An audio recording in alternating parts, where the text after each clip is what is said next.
Hello everyone, अस्सलाम वालेकुम। उम्मीद करता हूँ कि आप सब खैरियत से होंगे, जिधर भी होंगे बहुत अच्छे से होंगे। आज की जो वीडियो है वो एक बहुत ही अच्छी अपॉर्चुनिटी है।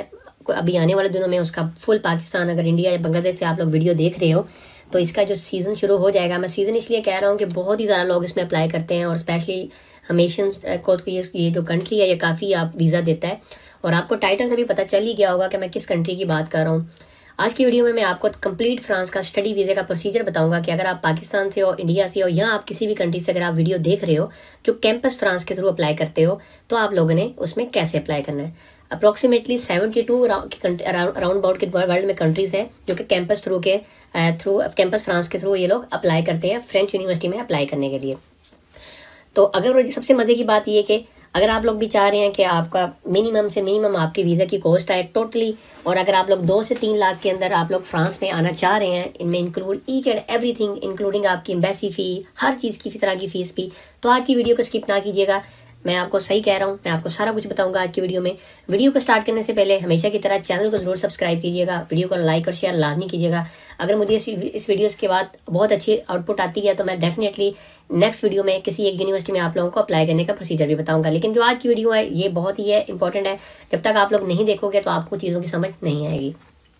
आप लोगों को चले चलते हैं मेन टॉपिक पे। आप लोगों को नाम से पता चल गया होगा कि फ्रांस में फ्रेंच यूनिवर्सिटी की बात कर रहा हूँ, कैंपस फ्रांस, जो कि बहुत ही प्रोमिनेंट इनकी फ्रेंच हायर एजुकेशन कमीशन आप इसको कह सकते हैं, ठीक है। वो है जो कि हर साल एडमिशन्स देती है डिफरेंट कंट्रीज के स्टूडेंट्स को। 72 प्लस के राउंड अबाउट अकॉर्डिंग कंट्रीज हैं जो कि इसके थ्रू अप्लाई करते हैं। मैंने एक PDF बनाई हुई है, वो मैं सबसे पहले आप लोगों तक शेयर कर देता हूँ, ठीक है। ये मेन कैंपस फ्रांस की वेबसाइट है। हमने इस पे अकाउंट कैसे बनाना है वो भी बताऊंगा, किस तरह आपने यूनिवर्सिटी सर्च करनी है, किस तरह जो सबसे मेन इशू आता है स्टूडेंट्स को जो कि वो ये होता है कि आपने इंग्लिश टॉट प्रोग्राम्स में कैसे अप्लाई करना है। आपको कैसे पता चलेगा कि ये यूनिवर्सिटी आपको इंग्लिश में कोर्स ऑफर कर रही है।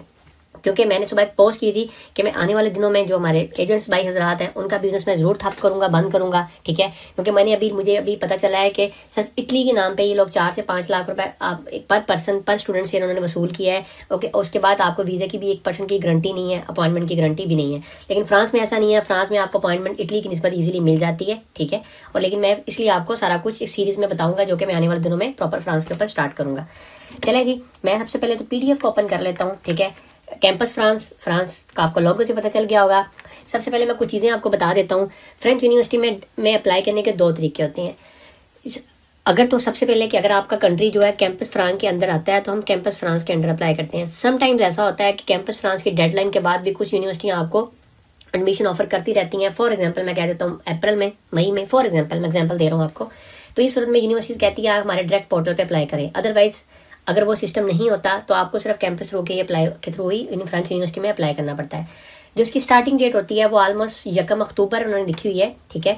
तो हम आने वाले दिनों में अप्लाई करना स्टार्ट करेंगे। जैसे जैसे यूनिवर्सिटी के एडमिशन भी ओपन होंगे हम चीज़ों को भी देख लेंगे। सबसे पहले मैं एक प्रोसीजर शेयर कर लेता हूँ। ये कैंपस फ्रांस है क्या? बेसिकली जो कैंपस फ्रांस एक थर्ड पार्टी है, मैं ये कह सकता हूँ, जो कि आपके दरमियान और यूनिवर्सिटी के दरमियान दोनों चीज़ों में कनेक्शन बहाल करता है। 2 चीज़ों के दरमियान थर्ड पार्टी का रोल करता है। इंडिया भी कैंपस फ्रांस में आता है, पाकिस्तान भी आता है, आई थिंक सो बांग्लादेश भी आता है, ठीक है। उनको एशियन सारा कैंपस फ्रांस के अंडर ही आ जाते हैं, ठीक है। बाकी मैं आगे जाके आपको वेबसाइट दिखा देता हूँ जहाँ से आप लोग जाकर पता चल भी जाएगा कि आप कैंपस फ्रांस के अंडर आते हो कि नहीं आते, ठीक हो गया। उसके बाद सबसे पहले क्या करना है, मैंने कैंपस फ्रांस का बता दिया। हमने क्या करना है, हमने सबसे पहले यूनिवर्सिटी को शॉर्टलिस्ट करना है, प्रोग्राम को शॉर्टलिस्ट करना है, ठीक है, ताकि हम कैंपस फ्रांस की वेबसाइट पर जाके अप्लाई करें, जो कि सबसे ज़्यादा मेन टास्क होता है, ठीक हो गया। उसके बाद स्कॉलरशिप फ्रांस में 3 से 4 डिफरेंट तरह की है। एफएल स्कॉलरशिप की वीडियो मैंने ऑलरेडी बना के अपलोड कर चुका हूँ, डिस्क्रिप्शन में नीचे लिंक दे दूंगा, उसको जरूर देख लीजिएगा, ठीक है। फिर 4 पैक है जो कि मोस्टली पाकिस्तानियों के लिए नहीं है, ये इंडियंस के लिए है। फिर एरास्मस आ जाती है। फिर उसके बाद जो मेन स्कॉलरशिप आती है वो आती है डिपार्टमेंट स्कॉलरशिप और यूनिवर्सिटी की स्कॉलरशिप, ठीक हो गया। लेकिन जो मेन हमारा टारगेट है वो है हमने इस पोर्टल पे अप्लाई करना है, कैसे करना है। इन स्कॉलरशिप के बारे में मैं आपको भी आगे जाकर बताता हूँ। सबसे पहले क्या होगा, हम कैंपस फ्रांस की वेबसाइट पे जाएंगे, ठीक है। मैं चलिए इसको ओपन कर लेता हूँ, ठीक है। जहाँ से जाके आपको पता चलेगा कि आपका जो कंट्री है वो उसके अंदर आता है कि नहीं आता है। चले जी, मैं क्या करता हूँ, मैं ये सारे ऑलमोस्ट वही कंट्री है, मैं पाकिस्तान चूज़ करता हूँ। मैंने पाकिस्तान जैसे ही चूज़ किया, मेरी नेशनलिटी पूछते हैं, ठीक है। ये मुझे लिंक दे दिया कि पाकिस्तान कैंपस फ्रांस के अंडर आ रहा है, मुझे उसकी वेबसाइट पर आ गया हूँ। मैं एक आधा आपको और दिखा देता हूँ। इंडिया आ गया, नेशनलिटी इंडिया आ गई, सॉरी आयरलैंड नहीं, इंडिया इंडिया इंडिया इंडिया खैर मुझे इंडिया वन मिल नहीं रहा है, मुझे सारा देखना पड़ेगा। आपको यहाँ पे जाके उन कंट्रीज़ के बारे में देखना पड़ेगा। चले जी, मैं क्या करता हूँ, ठीक है, यहाँ से आपको अपने अपने कंट्री चूज़ करोगे, ठीक है, कि आपका किस कंट्री में आपका वो रह रहे हो, नेशनलिटी चूज़ करेंगे, सिटीजनशिप चूज़ करोगे, वो आपको लिंक दे देगा जैसे मैंने आपको बताया। लेकिन ये कन्फर्म है कि इंडिया इसके अंदर आता है, इंडिया आता है, ठीक है। मैं आपको दिखा भी देता हूँ, ये देखें, इंडिया में कैंपस फ्रांस है। ये तो पाकिस्तान का ओपन हो गया है, ये इंडिया का है, ठीक है। ये वाला जो लिंक है ये आपको इसकी डोमेन से ही पता चल गया होगा, ठीक हो गया। अब क्या करना है, अब उसके बाद क्या करना है, उसके बाद अकाउंट बना लिया। अकाउंट बनाने के बाद हमारे पास जो आईडी होगी वो PKIND इस तरह की आईडी आ जाएगी। उसके बाद मैं क्या करूँगा, मैं सारे ही डॉक्यूमेंट्स अपलोड करूँगा। मोस्ट प्रोबेबली ये सारे डॉक्यूमेंट्स होते हैं जो मैंने यहाँ पे लिखे हुए हैं, इनका नाम बड़ा अच्छे से देना है, ठीक है। जब आप लोग डॉक्यूमेंट्स अपलोड कर दोगे, ठीक है, आइल्स कंपल्सरी नहीं है फ्रांस के लिए, एक चीज़ बता दूँ। अगर आपके पास आइल्स का एक प्लस पॉइंट है, इंग्लिश प्रोफिशिएंसी की बेस पे भी एडमिशन हो जाता है। ये मैं बात हवा में नहीं छोड़ा, इसलिए कह रहा हूँ, मेरा खुद पेरिस सैकले जो कि फ्रांस में एक बहुत प्रोमिनेंट यूनिवर्सिटी है, मेरा उधर से M2 का पर्सनल एक्सपीरियंस है, इसलिए मैं सारी इन्फॉर्मेशन आप लोगों के साथ शेयर कर रहा हूँ। मेरा खुद का कभी मैंने आइल्स दिया नहीं पाकिस्तान में, ना मेरे पास आइल्स है। उसके बाद आपने क्या करना है, आपने सारा कुछ अपलोड कर देना है। करने के बाद मैंने आपको बताया कि 7 डिफरेंट तरह के मैक्सिमम जो प्रोग्राम्स हैं, जो मैं रिकमेंड करता हूँ कि आप 5 से 7 के दरमियान रखिएगा। मल्टीपल यूनिवर्सिटी ना करें, लेकिन जो मैं रिकमेंड करूँगा 5 से 7 या 6 यूनिवर्सिटीज़ या डिफरेंट प्रोग्राम में आप लोग चूज़ करें। करने के बाद कैंपस फ्रांस की एक छोटी सी फीस होती है, वो डिपेंड करता है हर साल, वो आपने पे करनी होती है। पे करने के बाद फिर आपको क्या होता है, यूनिवर्सिटी जो कैंपस फ्रांस अदारा है वो आपकी एप्लीकेशन को एवेलुएट करती है। अगर कोई डॉक्यूमेंट मिसिंग हो तो वो आपको कह देती है ये डॉक्यूमेंट अपलोड करें। आपकी एप्लीकेशन एवेलुएट करने के बाद वो आपको इंटरव्यू के लिए बुलाते हैं। अब इंटरव्यू कहाँ होता है, वो ऑनलाइन भी हो सकता है, वो लाहौर में भी इनके कॉन्सुलेट में हो सकता है, वो इस्लामाबाद में भी होता है। वो उसमें आपको इंटरव्यू के लिए बुलाते हैं। मैं एक चीज़ बता दूं, कैंपस फ्रांस में कभी भी आपसे आपकी फील्ड के बारे में क्वेश्चन नहीं किया जाता, ठीक है। वो आपसे कभी नहीं पूछते कि आप फॉर एग्जांपल फिजिक्स के बारे में बताएं, नहीं, वो जस्ट आपकी मोटिवेशनल देखते हैं। वो देखते हैं कि अगर ये बंदा अगर इसे कंप्यूटर साइंस में अप्लाई कर रहा है, लेकिन इसका जो बैकग्राउंड है वो तो है केमिस्ट्री का, तो ये कैसे करेगा मैनेज। तो वो लाजमी आपसे आपकी सर मोटिवेशनल गोल्स के बारे में ज़्यादातर क्वेश्चन करते हैं कि प्रीवियस स्टडी क्या थी, नेक्स्ट क्या करी है, आपके फ्यूचर गोल्स क्या है। मोस्टली वो इस तरह करते हैं, कभी भी वो आपकी फील्ड के रिलेटेड क्वेश्चन नहीं करते ज़्यादा, ठीक हो गया, क्योंकि उनको खुद नहीं पता होता। फिर क्या हो गया, उसके बाद क्या करना है, कैंपस फ्रांस ने क्या करेगा, अगर वो आपको पॉजिटिव नॉमिनेट कर लेता है तो वो इंटरनली आपकी जो एप्लीकेशन होती है, जो आपने 7 यूनिवर्सिटी चूज़ की होती हैं या प्रोग्राम चूज़ करती हैं, उन स्पेसिफिक यूनिवर्सिटी को आपकी एप्लीकेशन ट्रांसफ़र करता है। इसमें आपको कोई लेना देना नहीं है, वो खुद करेगा। करने के बाद क्या होगा, जो यूनिवर्सिटीज़ होगी वो डिपेंड करेगा जिनमें आप अप्लाई कर रहे हो, ठीक है, जो आपने चूज़ किया है वो डिपेंड करता है। समटाइम्स वो आपको इंटरव्यू के लिए अलग से मेल करके बुला लेंगे कि आप इंटरव्यू के लिए आए, ठीक है। समटाइम्स वो आपको इंटरव्यू के लिए नहीं बुलाते, जस्ट आपकी एप्लीकेशन जो कैंपस फ्रांस ने उनको ट्रांसफर की होती है, उनको वो एवेलुएट करती है। एवेलुएट करने के बाद आप लोगों को एडमिशन दे देती है, ठीक है। अब एडमिशन जब आपको मिल गया, ठीक हो गया, एडमिशन मिलने के बाद क्या करना है आपने, ठीक है, आपको एडमिशन लेटर मिल गया। फिर उसके बाद क्या होता है, सबसे पहले हम ऑफर को एक्सेप्ट करते हैं, वो भी कैंपस फ्रांस के ऊपर एक एक्सेप्ट का ऑफर होता है, वो मैं आपको बताऊंगा जब हम इस पर अकाउंट बनाएंगे। करने के बाद हम अपने एक्सेप्टेंस लेटर को डाउनलोड करते हैं। डाउनलोड करने के बाद दोबारा कैंपस फ्रांस के अपलोडिंग सेक्शन में जाके वो वाला डॉक्यूमेंट को अपलोड कर देते हैं। करने के बाद फिर क्या होता है, फिर हम लोग वीज़ा की तरफ जाते हैं। वीज़ा के बाद क्या होता है, जब हमें वीज़ा मिल जाता है, वीज़ा मिलने के बाद फिर हम फ्रांस चले जाते हैं। विद इन 3 मंथ्स के अंदर हमने क्या होता है, अपने वीज़ा को सबसे पहले हमने वैलिडेट करना है, स्टूडेंट को वैलिडेट होता है। फिर उसके बाद क्या होता है, हम परफेक्चर में अपना रेजिडेंस कार्ड अप्लाई करते हैं। रेजिडेंस कार्ड इस तरह का होता है, ये मेरा कार्ड था, ठीक है, थोड़ा सा मैंने इसको खुद किया है ताकि मेरी आइडेंटिटी का कोई मसला ना बने। इस तरह का परफेक्चर का सिमिलर इस तरह का होता है, क्योंकि जो टैलेंट पासपोर्ट है, सिमिलर इस तरह का आपको कार्ड मिल जाता है वहाँ जाके, ठीक हो गया। ये तो था थोड़ा सा मैंने जल्दी में आपको प्रोसीजर बता दिया। मैं आगे जाके थोड़ा सा डीपली भी बताता हूँ। अब जो 3 से 4 मेन चीज़ें मुझे पता है जो स्टूडेंट्स क्वेश्चन करते हैं वो बताता हूँ। वो ये बताते हैं कि हमें सेपरेटली यूनिवर्सिटी के पोर्टल पे भी अप्लाई करना पड़ेगा, कैंपस फ्रांस के अलावा क्या यूनिवर्सिटी के पोर्टल पे भी सेपरेटली अप्लाई करना पड़ेगा। आपको ऐसा नहीं करना पड़ेगा। बहुत रेयर केसेस होते हैं, अगर 98% में आपको अप्लाई नहीं करना पड़ता। सिंपल क्या करोगे, कैंपस फ्रांस पे, ठीक है, इधर फ्रांस जो उनका, मैं इसको कैंपस फ्रांस इसलिए कह रहा हूँ कि इसका पोर्टल मेरे लिए भी ईजी है इसको बोलना। कैंपस फ्रांस के पोर्टल पे जाके मैंने आपको बताया 7 प्रोग्राम जो कि हमने शॉर्ट लिस्ट करने हैं, मैं आपको दिखाऊंगा हमने कैसे करने हैं शॉर्ट लिस्ट। करने के बाद क्या होगा, मैं उनमें अप्लाई करूंगा, एप्लीकेशन फिल करूंगा, डॉक्यूमेंट्स को अपलोड कर दूंगा। उसके बाद मैं वेट करूंगा। कैंपस फ्रांस की मर्जी है, मुझे इंटरव्यू के लिए बुलाते हैं कि नहीं। अगर बुला लेते हैं, मेरी वो मोटिवेशन चेक करेंगे। अगर हर चीज़ ठीक है, ठीक करने के बाद मेरी जो एप्लीकेशन है वो यूनिवर्सिटी को ट्रांसफर कर देंगे जो मैंने सेलेक्ट की होती हैं। फिर यूनिवर्सिटी की मर्जी है, इंटरव्यू लेती है या नहीं लेती है। अगर नहीं लेती तो वो मुझे अगर मेरी प्रोफाइल अच्छी है तो मुझे क्या करेगी, तो मुझे एक्सेप्टेंस लेटर इशू कर देगी। ठीक हो गया। उसके बाद ये चीज़ है कि इंटरव्यू के लिए कौन बुलाता है, ठीक है। स्टूडेंट पूछते हैं कि क्या यूनिवर्सिटी करती है। मैं आपको ये चीज़ ऑलरेडी बता चुका हूँ। ये जो कैंपस फ्रांस का इंटरव्यू होता है ये मैंडेटरी मोस्ट ऑफ टाइम आपको बुलाते हैं, और मैंने आपको बताया कि डिपेंड करता है ऑनलाइन, मोस्ट ऑफ टाइम हम आपको ऑफलाइन बुलाते हैं, आपको ऑफिस में बुलाते हैं, जिसमें इनका कॉन्सुलेट होती है या अदारा होता है या ऑफिस होता है, लाहौर में, कराची में, कोयटा में, डिपेंड करता है, वो आपको ईमेल में बता देंगे, ठीक है। फिर उसके बाद जब आपकी अगर दूसरा इंटरव्यू होता है यूनिवर्सिटी का, ये होता है ऑप्शनल। ये होना इसलिए चाहिए कि इस तरह के इंटरव्यू में बहुत सारी चीज़ों में आपको यूनिवर्सिटी समटाइम्स आपको स्कॉलरशिप का क्लू दे देती है। जिस तरह मैंने आपको बताया कि पेरिस एक्लेस या M2 में इंटरव्यू के दौरान उन्होंने हमें खुद बताया था कि हमारे पास 2 तरह की स्कॉलरशिप है, या तो आप यूनिवर्सिटी स्कॉलरशिप पर अप्लाई करें या आप डिपार्टमेंटल स्कॉलरशिप अप्लाई करें, आपको दोनों में से कोई एक ना एक लाजमी मिलेगी, ठीक हो गया। ये मुझे यूनिवर्सिटी ने बताया। फिर इसके बाद वो क्या होता है, वो आपको ड्यूरिंग इंटरव्यू आपको तरीकाकार भी यूनिवर्सिटी बता देती है, इवन के लिंक तक प्रोवाइड करती है। तो इसलिए ये होता है कि समटाइम्स कुछ स्कॉलरशिप्स का हमें नहीं पता होता, हमें सिर्फ प्रोमिनेंट का पता होता है, लेकिन यूनिवर्सिटी इंटरव्यू में हम लोग खुद यूनिवर्सिटी से पूछ लेते हैं कि आपके पास स्कॉलरशिप के लिए, इंटरनेशनल के लिए कौन कौन सी अपॉर्चुनिटी है, तो यूनिवर्सिटी हमें खुद चीज़ें बता देती है। तो इसलिए ये ऑप्शनल है, लेकिन मैं रिकमेंड करता हूँ कि जब यूनिवर्सिटी इंटरव्यू ले देती है तो डेफिनेटली तो आपका, अगर आपकी प्रोफाइल अच्छी है तो एडमिशन तो आपका कंफर्म होता है, ठीक है। लेकिन इस तरह में हमें चीज़ें काफ़ी पता चल जाती हैं, ठीक हो गया। उसके बाद ये है वो कुछ मुझे पता है कुछ स्टूडेंट के लिए में क्वेश्चन ये आएगा कि मैं अभी 3 में अप्लाई कर देता हूँ, कुछ टाइम के बाद मैं अगर 2 में फिर अप्लाई कर दूँ, कि 3 में फिर कर दूँ, ऐसा पॉसिबल है? जी पॉसिबल है, लेकिन मैं आपको कभी रिकमेंड नहीं करूँगा कि आप लोग बार बार के ऐसा करें कि आप 2 की एप्लीकेशन करें फिर आप 2 के बाद में कर दें 2 की, नहीं, ऐसा नहीं करें। सबसे पहले यूनिवर्सिटी को शॉर्टलिस्ट करें, ठीक है, जो मैं आगे जाके आपको बताऊंगा। प्रोग्राम को शॉर्टलिस्ट करें, उनको नोट डाउन कर लें, प्रॉपर उनकी डिटेल किसी कॉपी पे या किसी जगह पे लिख लें, कौन सी यूनिवर्सिटी है, क्या इनटेक है, क्या क्या उसमें कोर्सेज पढ़ाए जा रहे हैं, सारा कुछ लिखने के बाद फिर आप लोग अप्लाई करें। अगर आपको फिर आपसे शॉर्टलिस्ट नहीं हो रही तो फिर ये करें, 2 से 3 कोर्सेज अगर आपको पता है उनमें अप्लाई कर दें, लेकिन एप्लीकेशन सबमिट ना करें जब तक आप बाकी शॉर्टलिस्ट नहीं कर लेते। जब आपकी सारी फाइनलाइज हो जाएंगी फिर अप्लाई करें, फिर अपनी एप्लीकेशन को सबमिट करें। ऐसा ना करें कि अगर आप 2 में करने के बाद 3 में, जो मैंने आपको बताया पॉसिबल है, लेकिन मैं आपको कभी भी रिकमेंड नहीं करता। समझ लिया क्या इम्पॉसिबल है? इम्पॉसिबल कहने का मकसद यही है कि आप लोग करें ही ना ये चीज़।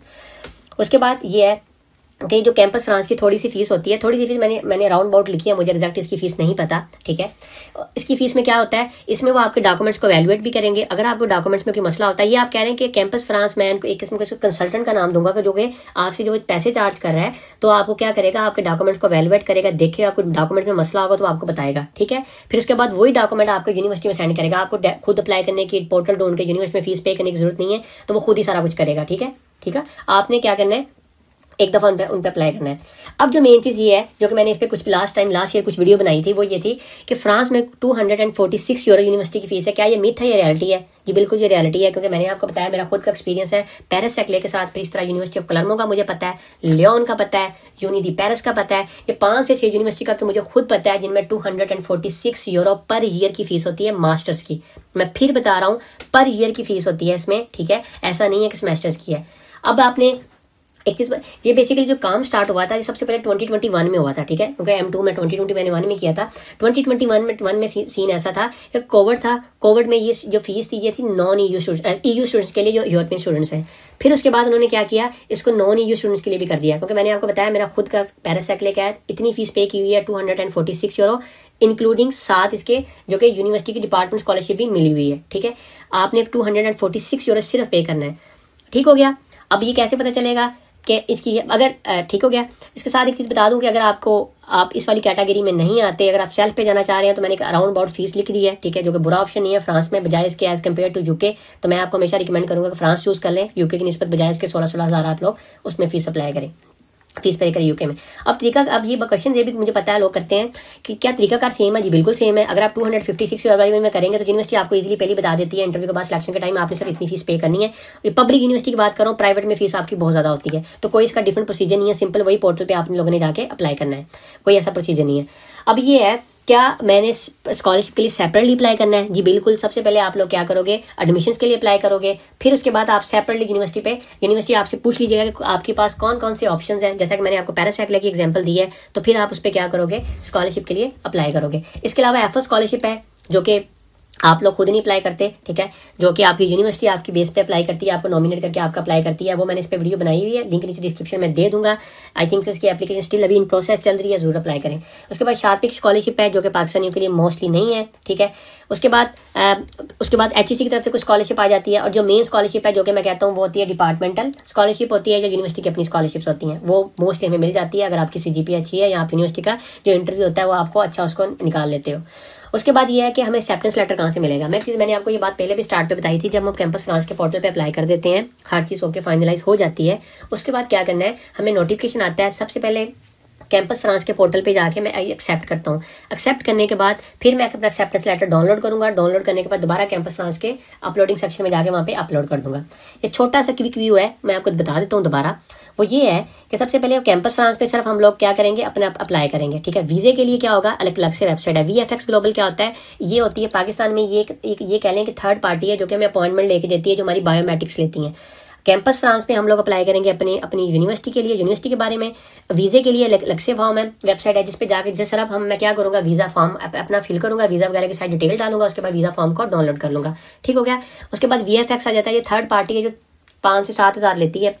मैं माजरत के साथ मैं गलत अगर कह रहा हूँ, मुझे अभी करेक्ट इसकी फीस का नहीं पता, क्योंकि मैंने फ्रेंच वीज़ा जो अप्लाई किया था वो पोलैंड से किया था, और पोलैंड में मुझे इसी पोर्टल के थ्रू मिला था, इसलिए उन्होंने मुझसे कोई एक्स्ट्रा चार्जेस नहीं लिए थे। ये मेरी थोड़ी खुद की रिसर्च है कि वो 5 से 7 हज़ार रुपये इतने आपसे अपॉइंटमेंट के लेते हैं, जो कि आपसे आप डॉक्यूमेंट भी सबमिट करोगे और उसमें अगर आप बायोमेट्रिक्स भी दोगे, और 500 से 1000 आपका वो कोरियर का लेते हैं, अगर आप चाह रहे हो कि आपका पासपोर्ट आपको घर मिल जाए, ठीक हो गया। अब क्या करना है, ये सारा करेक्ट जल्दी से मैं इसको रिवाइज कर देता हूँ, सारे इसको प्रोसीजर को।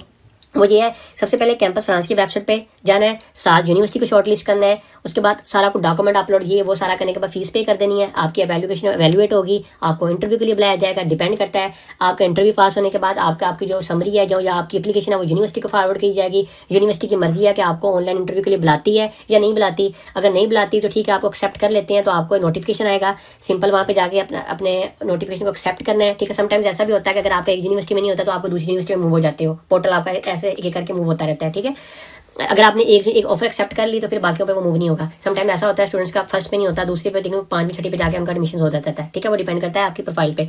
फिर क्या होगा, मैंने अपना वो भी एक्सेप्ट कर लिया, अपना लेटर भी, ऑफर लेटर भी अपलोड कर दिया। जो सबसे मेन चीज़ वो ये है कि जब हमने हर चीज़ हमारी फाइनल होगी तो कैंपस फ्रांस में हमारा स्टेटस चेंज हो जाएगा, वो होएगा रेडी फॉर वीज़ा, कि मैं अब वीज़े के लिए रेडी हूँ। उसके बाद मैं क्या करूँगा, फ्रांस की वेबसाइट पे जाके एप्लीकेशन फॉर्म फिल करूँगा। ये किसी दिन मैं अलग से वीडियो में बताऊँगा। इसकी फीस है ऑलमोस्ट पाकिस्तानी मेरे ख्याल में 33 यूरो नहीं, पाकिस्तानी PKR है, जो कि इसकी सिर्फ और सिर्फ एम्बेसी की फीस है, जो कि आपको एम्बेसी लेती है, ठीक है, जो कि हर कंट्री की एम्बेसी की फीस होती है, ठीक है। 5 से 7 हज़ार मेरे ख्याल में आपकी VFX की अपॉइंटमेंट की फीस है। आप बायोमेट्रिक्स दोगे, अपने डॉक्यूमेंट्स दोगे, सारे वो डॉक्यूमेंट्स मैं आपको बता दूंगा। ये वीज़े वाला जब चक्कर आया, वीज़ा आपका अप्रूव हो जाएगा, वीज़े को वैलिडेट करोगे, फ्रांस आओगे, जो मैंने आपको कार्ड दिखाया इस तरह परफेक्चर में आप आगे अपना कार्ड अप्लाई कर दोगे। ये बात की चीज़ें हैं, मेन चीज़ें पॉइंट्स 10 तक हमने अभी देखनी है, ठीक हो गया। ये एक्सपेंस मैंने निकाले हुए हैं, मैं आपके साथ शेयर कर देता हूँ। सबसे पहले कि अगर मैंने आपको जिस तरह यूनिवर्सिटीज़ के नाम बताए हैं, क्लर्मो, पेरिस सैक्ले, यूनिटी पेरिस, लियोन, ग्रीनोबल, इस तरह मैंने कुछ यूनिवर्सिटी आपको बताई हैं। 240 यूरो आपकी यूनिवर्सिटी की साल की फीस है। फ्रांस में 2 तरह के मास्टर्स होते हैं, M1 और M2। मैं आपको हाईली रिकमेंड करूंगा, अगर आप पाकिस्तान से फर्स्ट टाइम आए हो, बैचलर के बाद आ रहे हो, तो M1 में जाएं।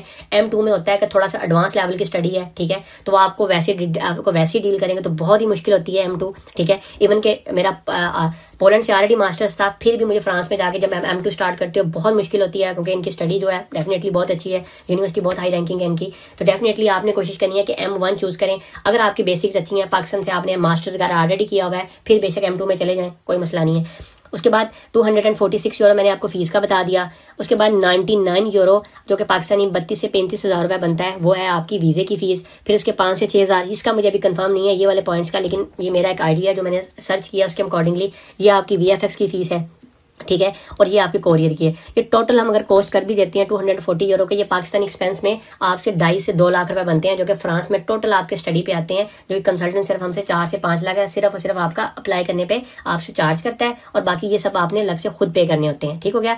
उम्मीद है कि आपको ये सारी चीज़ें समझ आ गई होंगी। ये बताने का मकसद ये था कि ताकि आप लोग यूनिवर्सिटी शॉर्ट लिस्ट कर लें, आपको तरीके का पता चल जाए और आप लोग किसी कंसल्टेंट के हथी ना चढ़ जाए। अब जो मेन चीज़ है, वीडियो लंबी जरूर होगी है, लेकिन माजरत इसके लिए मैंने कोशिश करनी थी कि मैंने सारी चीज़ें इसमें आपको कवर अप करूँ। अब ये है कि हमने प्रोग्राम्स कैसे ढूंढने हैं। मैं क्या करता हूँ, मैं सिंपल अभी कैंपस फ्रांस की वेबसाइट पे आ गया। मैंने पाकिस्तान इंडिया दोनों को फिलहाल बंद कर दिया, सिंपल कैंपस फ्रांस लिखा है, ठीक है, मैंने इसको ओपन कर लिया है। करने के बाद मैं स्टडी इन फ्रांस पे आता हूँ। सबसे पहले मैं क्या करता हूँ, मैं हाउ टू अप्लाई को भी ओपन कर लेता हूँ और फाइंड द प्रोग्राम्स को भी ओपन कर लेता हूँ। हाउ टू अप्लाई पे जाएंगे तो यहाँ पे आपको यहाँ पे लिखा हुआ है कि जो कि रजिस्ट्रेशन ओपन हो जाएगी, ठीक है, वो उसके बारे में डेट्स वगैरह में लिखा हुआ है, सारा कुछ यहाँ पे तरीका कर आपको मिल जाएगा। मास्टर्स का ये वो सारा आपको यहाँ पे कंट्रीज के बारे में सारी चीजें आपको मिल जाएंगी। अब फाइंड द प्रोग्राम्स कैसे करने हैं, मैं दोबारा बताता हूँ। स्टडी पे आया हूँ, मैंने फाइंड द प्रोग्राम्स पे आ गया हूँ, मैं नीचे स्क्रॉल करता हूँ। सबसे पहले बैचलर्स के बारे में बताया हुआ है। फ्रांस में बैचलर को लाइसेंस कहा जाता है, लाइसेंस 1 2 3 आपने लाइसेंस में अप्लाई करना होता है। और मास्टर्स को क्या कहते हैं, ठीक है, मास्टर्स को उसका और नाम है, ठीक हो गया। मास्टर जो होता है वो होता है 1 ईयर्स का और 2 ईयर्स का, और बैचलर होता है वो 3 ईयर्स का ऑलमोस्ट होता है, 3 and 3.5 ईयर का आपका वो बैचलर्स होता है। उसके बाद मैं नीचे इसी पेज को नीचे स्क्रॉल करता हूँ। करने के बाद मुझे यहाँ पे आ जाएगा कि मैंने प्रोग्राम जो कि इंग्लिश में है वो मुझे उसका कैटलॉग, मैं इसको ओपन कर लेता हूँ। जैसे ही मैं ओपन करता हूँ मैं इस पेज पे आ गया हूँ। आने के बाद सबसे पहले यस मैंने आपको बताया था लाइसेंस कहा जाता है, यहाँ से आप उसको देख ले आपने। मैं अभी क्या करता हूँ, मैं M1 और M2 दोनों को देख लेता हूँ मास्टर्स का। सबसे पहले हमने देख लिया कि ऑलमोस्ट 1000+ प्रोग्राम्स ऑफर हो रहे हैं। उसके बाद मैं कह रहा हूँ जो कंप्लीटली मुझे इंग्लिश में ऑफर कर रहे हैं, फिर भी काफ़ी कर रहे हैं। करने के बाद आप यहाँ पे जाके अपनी फील्ड भी चूज कर सकते हो कि आप किस फील्ड में करना चाह रहे हो। फॉर एग्जाम्पल मैं टेक्नोलॉजी में मुझे इतनी ज़्यादा मिल गए हैं, ठीक है, यहाँ से फिल्टर लगा के। फिलहाल के लिए मैं क्या करता हूँ, चले जी बैचलर का है, मैं क्या करता हूँ जी, मैं इसको भी ओपन कर लेता हूँ, ठीक है। मैंने इसको ओपन कर लिया। ओपन करने के बाद उसके बाद मुझे यूनि दी पेरिस का बता दिया कि इस वाली यूनिवर्सिटी में ये कोर्स ऑफर हो रहा है, ठीक है, यूनि दी पेरिस में। इसके लिए मुझे क्या क्या 2 ईयर्स की डिग्री है, डन हो गया। सारा कोर्स इंग्लिश में पढ़ाया जाएगा, फ्रेंच इसके लिए रिक्वायर्ड नहीं है, ठीक हो गया।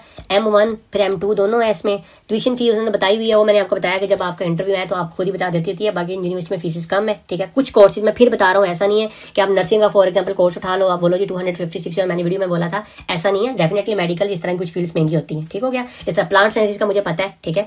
IT का थोड़ा सा पता है कि इनमें फीस बहुत कम है। बहुत सारी फील्ड्स में आपको फीस कम मिल जाएंगी, यूनिवर्सिटी की वेबसाइट मिल जाएगी। सेम उसी तरह मैं दोबारा ओपन कर लेता हूँ। मैं इसको इंग्लिश करता हूँ अभी फिलहाल के लिए। मैं इसको दोबारा M2, ऐसे M2 पे इतने मुझे मिल जाएंगे कि आप किसी को भी ओपन करोगे, ओपन करने के बाद आपको यहाँ पे डिटेल सारी मिल जाएगी। प्रोग्राम कौन सी यूनिवर्सिटी ऑफर कर रही है प्रोग्राम, सबसे मेन चीज हमारी ये हमें मिल गई। मैं इसको राइट डाउन कर लूंगा, कौन कौन सा मेरे कोर्स का नाम है, प्रोग्राम्स का क्या नाम है, डिटेल क्या है, कितने ईयर्स का है, M1 है, M2 है, इसकी रिक्वायरमेंट्स क्या क्या है मुझे, ठीक है। मुझे सारा कुछ यहाँ पे इजीली मैं इसको राइट डाउन कर लूंगा। फिर सिंपल मैं कैंपस फ्रांस के पोर्टल पे जाके अकाउंट बनाऊंगा और उस पर जाके अप्लाई करना स्टार्ट कर दूंगा, जो कि मैं आने वाले दिनों में जब कैंपस फ्रांस का टोटली अच्छे से पोर्टल ओपन हो जाएगा तो मैं इस पर वीडियो बना के आप लोगों के साथ जरूर शेयर कर दूंगा।